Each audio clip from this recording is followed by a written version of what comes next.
Welcome to another show of Execution Matters podcast. Today I've got one of the great experts in B2B marketing, George, as my guest.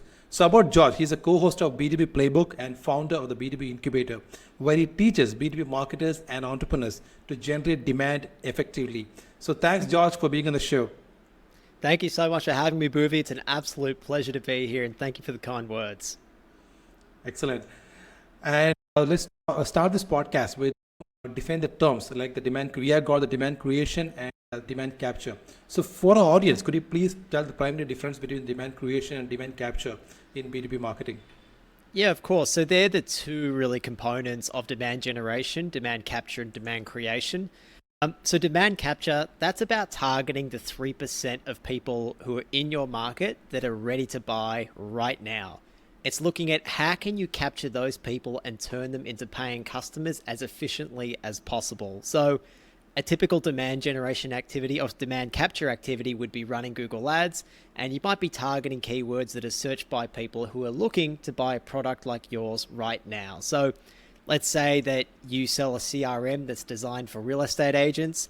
You might bid on keywords like best CRM for real estate agent or real estate CRM comparison or something like that. So we're targeting people late in their buying journey. Creating demand, on the other hand, that looks to the other 97% of the market who isn't in buy mode right now. And your goal there is to build a relationship with them and create an intense desire for them to purchase from your brand. Now, this group of people, they're often unaware or problem aware, so it becomes your job as the marketer to make them feel the pain of the problem that they have that your product solves and lead them to the logical conclusion that you guys are the best people to remedy that pain. Excellent there. Because ultimately it's all about those brands who does that, the consistent branding for a period of time, right? They stays in the minds of those ideal customers, right? Because if everyone goes for that, the 5% of the market, like you are like in a tough competition out there. So when you do that consistently with this demand creation, definitely when the people are ready to buy, you are on the top of their mind. Excellent there. So let's talk about the strategic importance. Okay. So why do you think like it is really vital for the B2B companies to focus not just on capturing existing demand, but also on creating and generating new demand? Yeah, look, you have to do both. Demand generation only works when you're both creating and capturing it. And Bhuvi, I learned this lesson the hard way. Working as a performance marketer, probably one of the hardest lessons I learned was when I was working for a financial services company, and we were running high intent, lower funnel channels for them like Google Ads. And let me tell you, at the beginning, it's like we were rock stars, right? We were bringing in all these opportunities. The founders are so excited, telling me how awesome I was, how fast they're going to grow. We kept reinvesting the money that they were making to scale. As we spent more, our cost per lead and our cost per acquisition kept going up, and it kept going up and up. And the founders obviously wanted us to turn it around. We tried to, but they became impatient. I lost so much sleep checking on performance on weekends, just praying things would go better. I'm a good performance marketer. I was doing everything that I could, but there was just nothing I could do on the technical performance side to bring it down. And it was there I learned the hard truth about capturing demand. And that's, again, if you're just capturing demand, you're just competing for that 3% of the market that isn't necessarily expanding. And the competition is often increasing. There's often more and more people competing for that 3% of people. So as you try and grow and you try and take your share of that 3%, your acquisition costs keep going up. It becomes unsustainable. It's like, as you said, it's like jumping into a pool full of sharks, all competing for the same limited number of fish. If, on the other hand, you're also creating demand, you're helping to create more people in market that are ready to buy. And when they're ready to buy, they come to you because they've got that relationship with you. And it's incredibly important to build that relationship before they're ready to buy. And there's some great research that backs this. It's from Bain & Company, and they show that 81% of companies will not buy from you unless you're top of mind before they start looking for a solution. So that means if these people haven't heard of you before, most won't buy from you, even if they discover you at the point where they're ready to buy. So really, that means that 3% of the market that's ready to buy right now, you're not eligible for that whole 3%. Only 20% of that 3% would consider purchasing from you if you don't do demand creation. And trying to find those is like a needle in a haystack. And that's why it's so hard. So true. Even I can relate that in the things like whatever things that we buy. Like for example, like recently I purchased this Riverside.fm, right? So I was in search for a lot of the podcast software. So I was using Squadcast. I was using another one. So basically, why I bought Riverside, the reason was in like I was watching all those YouTube videos. It was so helpful. Like whatever we need to start a podcast, it was there. So basically, they was creating a lot of demand for them, right? Without doing the demand capture. So they were doing a lot of videos out there, a lot of educational videos out there. So that made me, I got a lot of idea about how to do this podcast, everything. So when I decided, okay, I need to buy this, the Riverside.fm was in top of my mind. So I can completely relate that. I mean, the way we buy the things. So let's talk about some tactics and techniques. Okay, so could you please talk about some of the most effective techniques or strategies that you have utilized or witnessed in creating and generating demand, especially in the saturated markets? Yeah, definitely. Look, we might be a little bit biased, but we think that our framework for demand generation can really be applied in all markets, even saturated ones. And that's because, again, it's a framework. The tactics within it might change, but the framework is very flexible. And there's three fundamental parts to our framework. We call them be ready, be helpful, be seen. It's what we cover on our podcast. And I'll just cover them off quickly. Be ready, the first part, is really about truly deeply understanding your customers. So you need to know who your best customers are. You need to understand their pain points. You need to know who the buying committee is, what their buying journey looks like, where they hang out, and who influences them. It's then incredibly important, particularly in a saturated market, for marketers to position their brands as a total no-brainer in the mind of the customer. We love the big fish, small pond method of positioning, and that's a great way to do that. So for example, rather than being a CRM for real estate agents, perhaps you're a CRM for real estate agents selling in the luxury market, or however it is that you want to niche down. So once we've defined and we've understood this audience, we can then move on to the second part of our framework for demand generation, and we call that be helpful. Now, this is about developing relationships with helpful and educational content, and this content should help make your dream customers' lives better. It's not product-focused content, but it helps them in their role, and it's educational and it's entertaining. It's exactly what we do with our podcast, the B2B Playbook, or back to the luxury real estate example with the CRM there. Their content program should be around maybe helping luxury real estate agents do their job easier. So it's very important in this stage that your content is driven by true subject matter experts, so it genuinely is helpful. It's not enough to outsource this stuff to freelancers who don't have that expertise. And then it becomes about distributing it where your dream customers hang out so they see it, and it guides them through their buying journey. Now, that's really the second part of the framework. And the third fundamental part of this framework is what we call be seen. So we had be ready, which is understanding your customers, be helpful, which is developing relationships with content, and be seen is the third part. And that's all about accelerating the relationship building process and creating more demand. That's where Bhuvi, we use paid media to push this content to the buying committee of our key accounts. And we also start to educate on the benefits of our product. It's really where you start to accelerate demand with key accounts.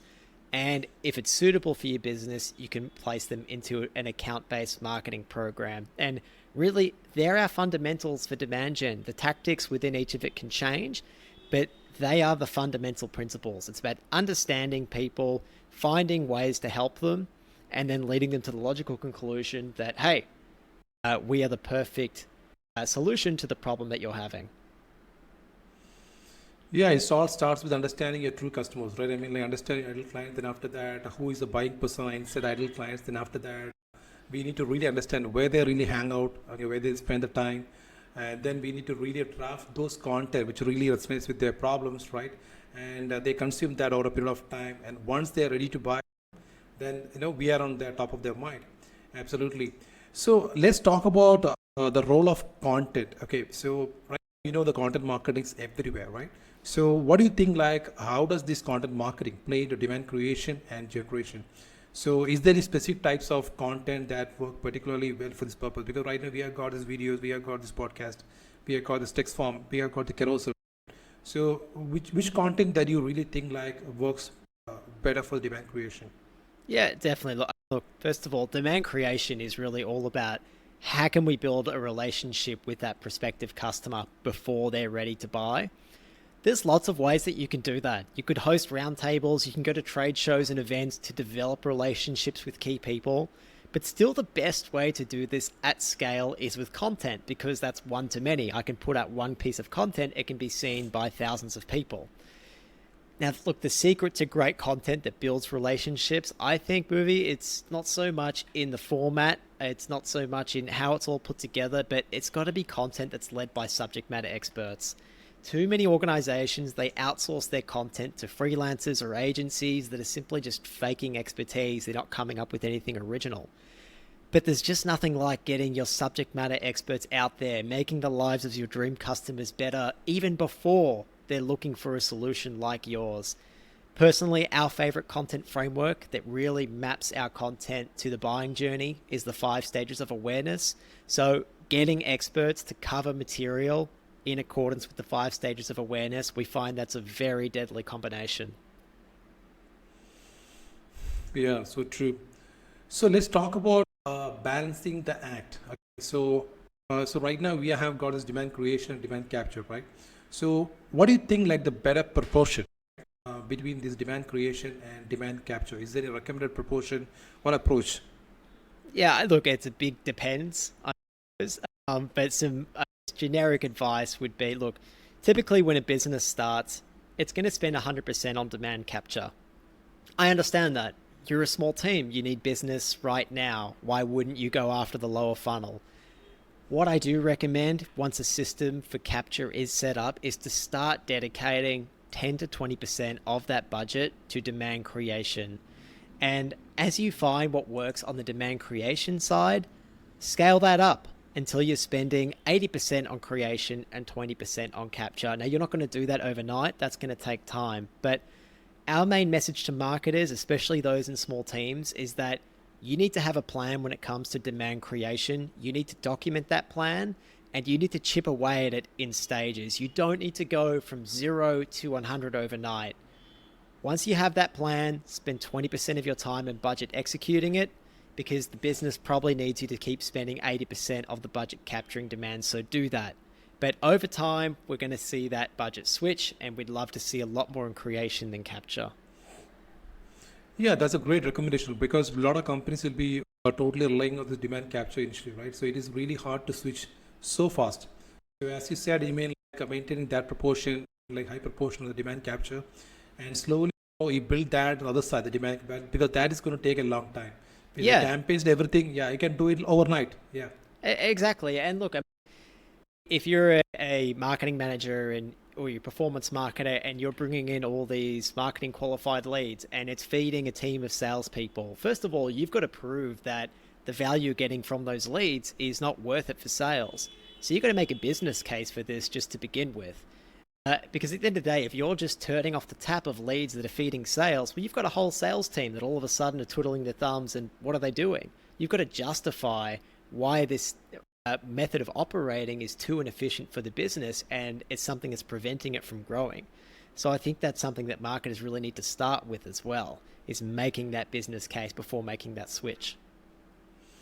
So true. It's really hard for the marketers as well to convince the leadership of doing that. Yeah, so true. So let's talk about how to measure this. I mean, like right now we have got this demand creation, right? So what are the metrics or indicators? Okay, what are the metrics or indicators that you really prioritize to measure the success of the efforts in demand creation? Yeah, look, measurement is a really, really key part. And I think poor measurement is a big reason why so many demand gen programs fail or get cancelled early before we start to get results from them. So we like to look for leading indicators and lagging indicators. So the leading is what to look for in that first 60 days to know if you're on the right track. The lagging is looking back to know, hey, we've clearly made an impact. So some of the leading ones, we again break that down into quantitative and qualitative. The quantitative leading ones that we look at are things like, is our content getting views and engagements from our ICP? Are we seeing an increase in brand traffic to our website? Are we getting engaged landing page views? Are the videos that we're running, is a high percentage of them being watched? Are we getting an increase on followers from our ICP on social platforms? Are we attracting more people from our ICP to our website every week? Some of the qualitative is the content feedback that you can get if you're distributing your content on social platforms. So we always get DMs on LinkedIn.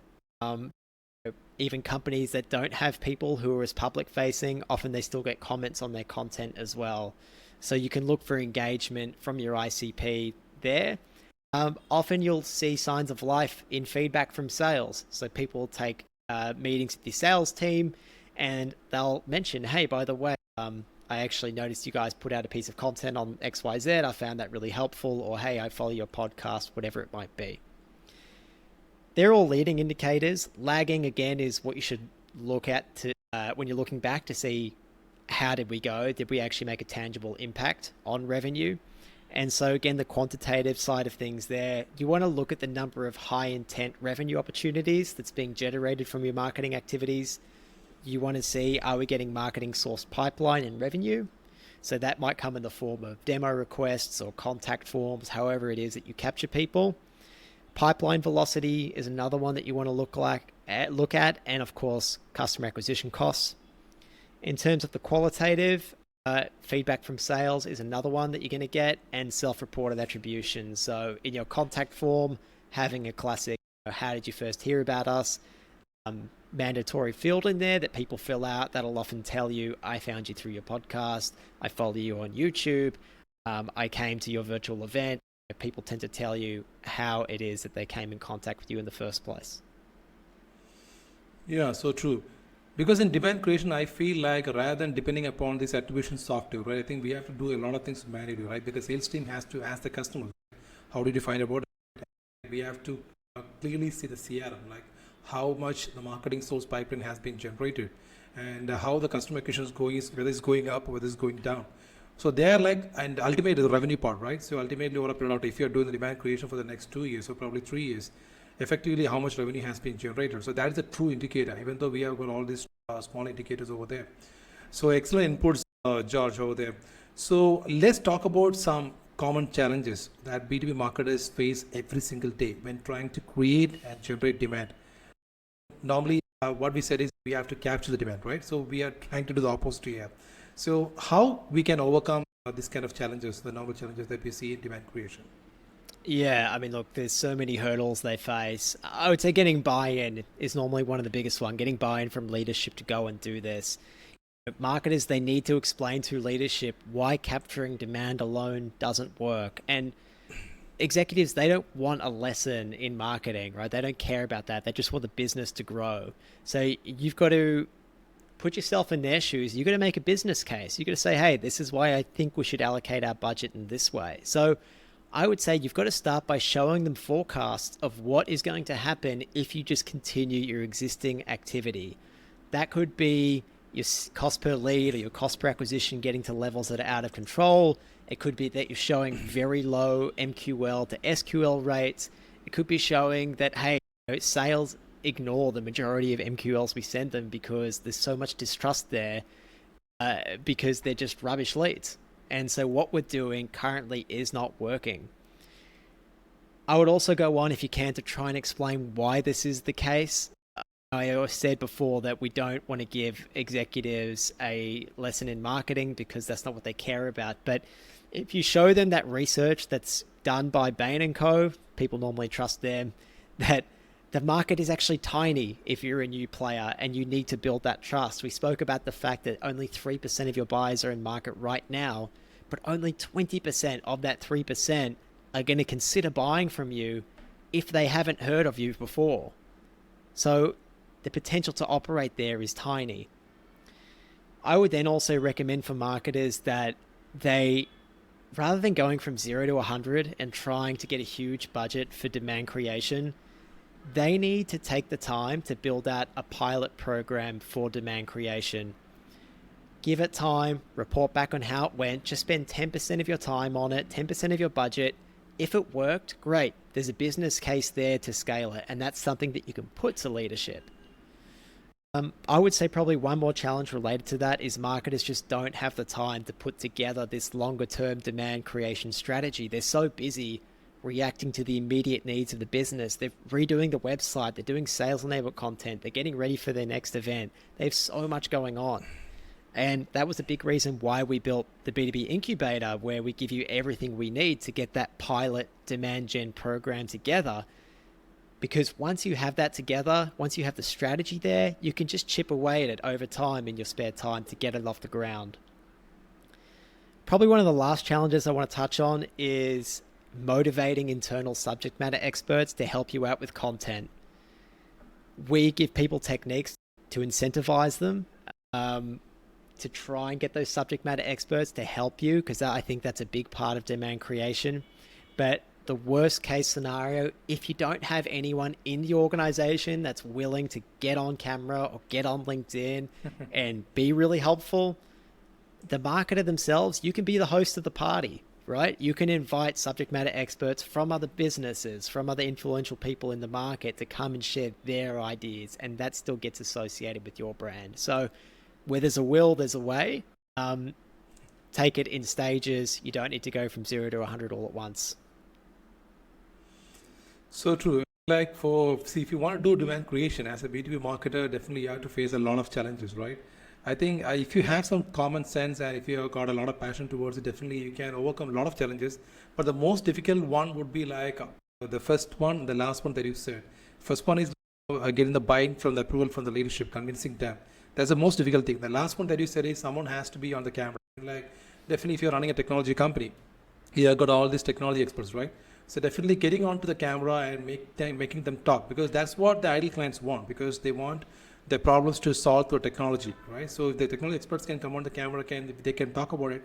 Definitely marketers can augment that. Marketers can run the show, they can run the podcast, but and that's the most difficult. The first, the last, because I can relate from my experience. It's so difficult. I think a lot of other things, definitely as a marketer, we can solve it if you have a lot of sense and passion towards it.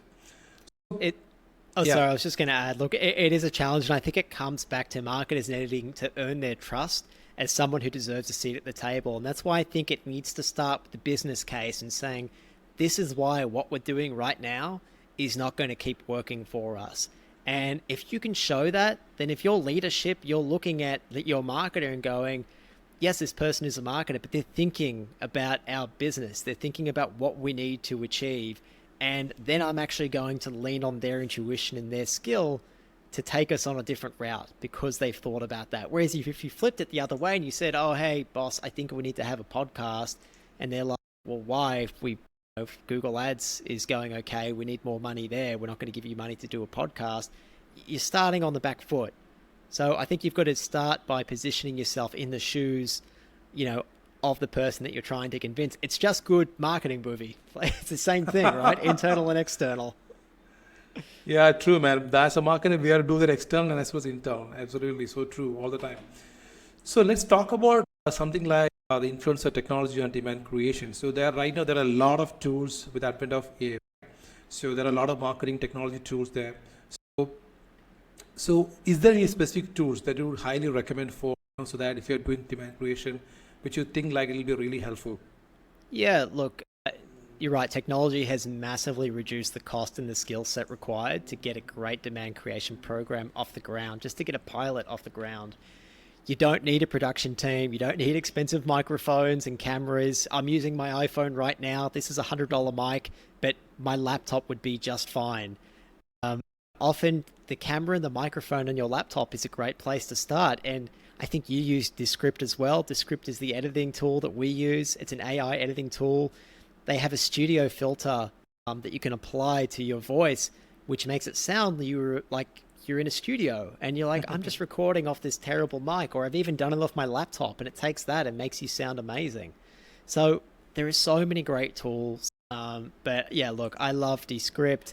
I love using Canva as well. And ChatGPT is really helpful to repurpose that content, because the way that we get people to run their demand creation content is with the pillar piece of content that's then repurposed. And so all of our content is a derivative of our own podcast that we do every week. And so the more efficiently we can repurpose that, the better it is for us. And ChatGPT is helping us to do that. We're still figuring out how to get it to be as good as possible, how to get it beyond just being a rough first draft. But we can see the enormous potential there. What about you? I'd love to hear.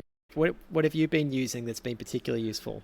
Yeah, the thing is for the scripting and everything, for like for generating content ideas, for generating content builders, for a lot of content variations, definitely I use ChatGPT, and I use ChatGPT for the paid version, and that is really good. I would say, like, as compared to the free version, the GPT-4 is really good.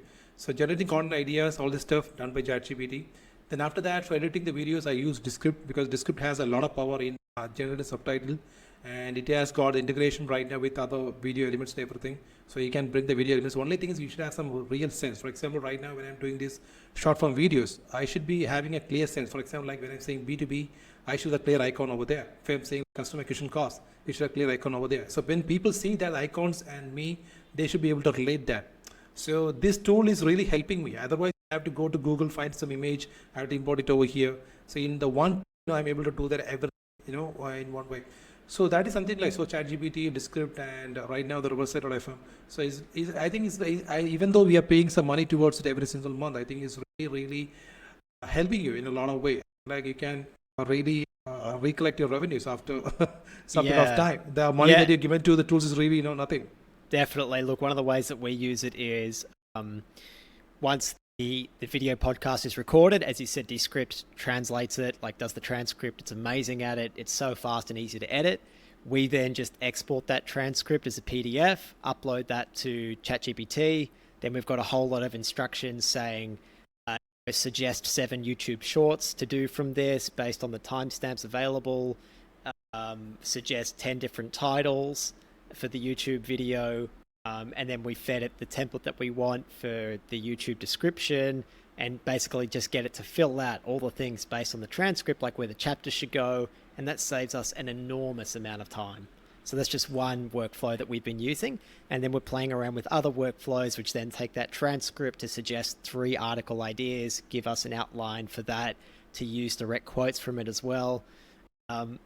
Because look, and this is the amazing thing about when you have subject matter experts leading the pillar piece of content, is the repurposing of it can be done by someone else, can be done with a heavy dose of AI, because the source material is still from an expert. And so it can directly quote you. It's original. We're not just pulling stuff from the internet and amalgamating it. There's still original thought there. Yeah, right. So I think things are a lot easy. Only thing is people have to come on the camera, people have to talk. That's it. I think from that long form content itself, I think you can produce a lot of blog content, a lot of short form content, a lot of video shorts, and that can be published to different platforms. And now I have to tell you some truth, man. I think you said the word repurposing, right? What's the first time I have heard the word repurposing? I think that was from you, because I saw one of your LinkedIn posts. I think it was before my 8 months, I guess. I think you made a post something like, this is why I do the content. I make a long form podcast this week. Then after that, I get some 7 short form content, some 1 blog content. So that's the first time I'm hearing the word repurposing. Then I saw that in a lot of LinkedIn creators. I think that is pretty easy. Even for me right now, I was doing the short form videos. Right now, I'm doing this podcast. So from this video alone, I can generate some tens of content, right? From you, from mine, right? It's pretty easy.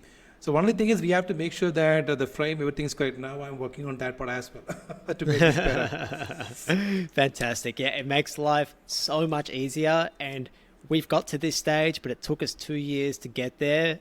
Our first bit of repurposing was literally just, can we go from a podcast to getting 3 LinkedIn text posts out per week? And that was our first challenge. And once we did that consistently, we said, can we get to 5 a week? And then we said, okay, can we get to 5 a week and start including some images? And we just kept building it up really slowly. And now, it takes us barely any time at all. You said 3 years. 2 years. 2 years. Wow, man. 2 years. 2 years putting it together for ourselves, right? And so people can do that. And that's why, I'm sorry to mention it again, that's why we see value, and people see value in something like the Incubator, because that's where we give you the things that we wish that we had 2 years ago to stop you from doing that. Or I suppose if you had the money, you could go out and pay someone to try and build all these assets for you. But we're really firm believers of building these processes in-house first, documenting it, and then either insourcing or outsourcing because you remain in control. Excellent, man. So let's talk about some real world examples. I think we actually came to the end of this podcast. This is like a last question over here. So could you please share a real life case study or example where you focused on the demand creation, right? So how that led to a significant business growth or transformation? So do you have any real life case study or example to share with us? Yeah, for sure. Look, I can share one of our past students actually from the B2B Incubator. She was a CMO who came into the program for her business called Rivet Work. Now, their software helps construction project managers keep track of their trade workers. The program that they put together in the B2B Incubator is really a video series hosted by their internal subject matter experts, and they share their framework for better workforce management so people can improve their contracting business. It's a whole media asset with episodes where they dive into all the pains that their dream customers have and how to solve them. They're really the first people to address the pains of this audience. Like, no one is really doing this. Everyone's trying to sell to them, but no one's like, hey, being in construction is hard. It's really hard, but it doesn't have to be. Here are things to make your life way easier. Here's a framework that you can apply to your own business to make it easier. And then what do you know? Their piece of software helps you do all of that too. And look, I'm not allowed to talk about specific numbers, but the CMO just posted on LinkedIn about it last week, and she tagged our program, spoke about it, and she said that this has been one of the pillars for their growth for this year since they finished the program. It's been a real backbone for them. And she's gone on to become a huge raving fan of ours and has referred a bunch of people to the program, which is amazing. So obviously it was a really key unlock for them in growing their brand. I can say for us, look, we are entirely demand creation focused. We don't do any capture demand at all. But we're not running any paid capture demand, that is. Every piece of business we do is through inbound, through our demand creation efforts. Recently, we tried to run what we called the perfect B2B marketing campaign.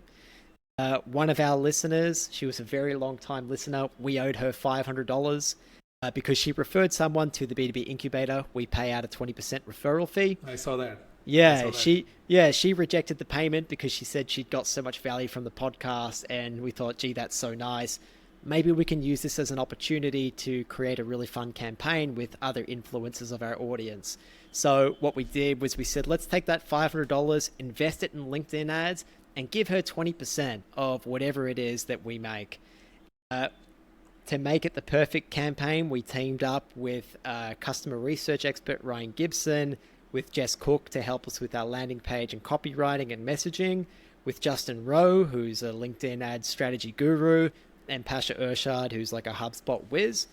We documented the whole process. We released it for everyone as we went, and we ended up getting a 38-to-1 return on ad spends from, I think it was about $1,500, $2,000 worth of ad spend in the end. So we got about $145,000 in sales qualified pipeline from it, from just that tiny investment, which was pretty awesome. You said $2,500 as an upfront investment in the lead ads, and then you got $145,000 in this pipeline.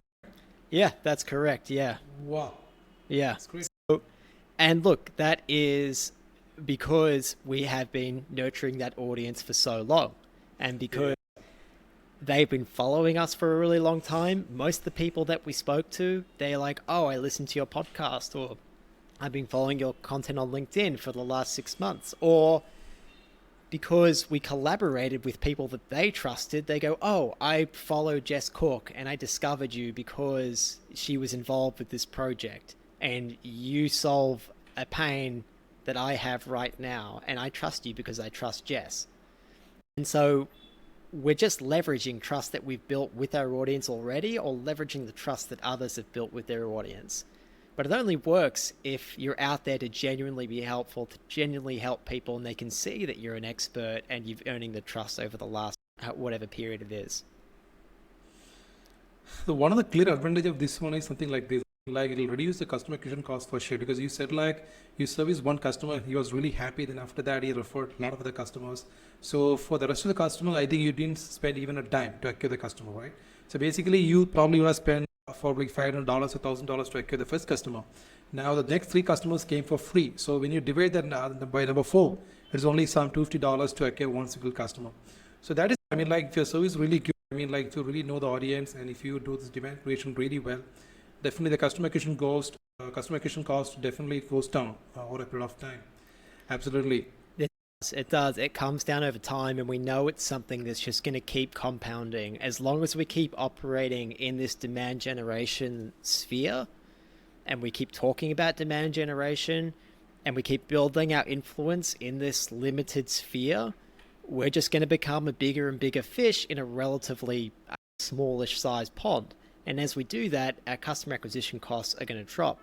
Now, one day, hopefully, Bhuvi, we're going to run out of people to buy in that market, in that demand gen market. And then that's fine. We can just slightly reposition what we're doing. So look, one day, hopefully, we will run out of people, or we won't be able to grow past a certain point, because everyone who wants to do demand generation is coming to us to learn how to do it and get certified. I mean, look, that market alone is huge. But if we did run out of that, that's fine. We can just reposition our business as saying, hey, all of a sudden, we're not just demand generation, but we're actually a way for getting sales and marketing alignment. It's effectively the same thing, right? Yeah. You're effectively doing the exact same thing. Sure, there's a couple little tweaks you might make, but that's a whole other market, and it's a much bigger market. Demand generation is one type of marketing, but the fundamentals that we apply to it can be applied to so many different areas of marketing. And that's why I think marketers and businesses, they shouldn't be afraid of trying to be the big fish in the small pond, because there's nothing stopping you from moving to another pond in the future once you outgrow it. Yeah, true. Because we are not really sure. Because we are not sure like how this market will get saturated over a period of time. Because even though you're focusing on niche at this time, right? We are not really sure like how that will be. The trends will be changing. How that we can become saturated. So that time we have to take some different decisions. So that we have to repush ourselves. Absolutely Yep. true. Yeah, we always said to ourselves, look, if we didn't get the traction that we wanted, we'll just niche down one level further. If demand generation for small B2B marketing teams wasn't niche enough, we'll be demand generation for small B2B marketing teams who are in SaaS, who are in the tech space, whatever it might be. We can always add another layer on. Excellent there, man. Excellent there. So I think I learned a lot from you, George. Thank you so much for that. So if anyone wants to contact George, I'm going to include his LinkedIn profile with his YouTube video description, and as well as the B2B Playbook link, everything over here with his YouTube video description. So is there any other way they can contact you, George, other than this LinkedIn profile or probably your website? Yeah, look, as I said, the B2BPlaybook.com is where we keep really all of our materials. Go and add me on LinkedIn. If you have any questions, reach out. I answer absolutely everything and everyone there. So yeah, probably LinkedIn is the best place to get a hold of me. Excellent. So thank you so much, Josh, for your time. Thanks for being on the show. Thank you so much, Bhuvi. It was a lot of fun. Great to chat with you.